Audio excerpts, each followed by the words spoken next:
নমস্কার, আজকে আপনাদের সামনে একটা রেসিপি নিয়ে এসেছি, পুঁটি মাছের চচ্চড়ি।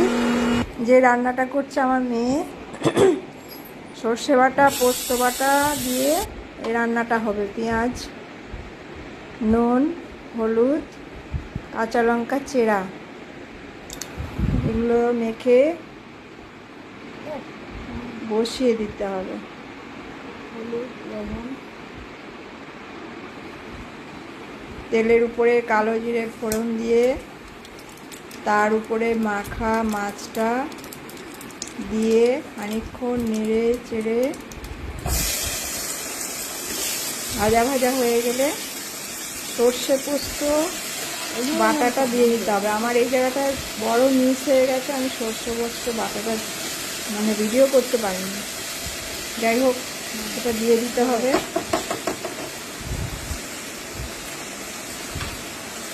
এটা অবশ্যই দিতে হবে। তারপরে একটু ঢেকে ওটাকে খানিকক্ষণ সেদ্ধ করার জন্য রাখতে হবে।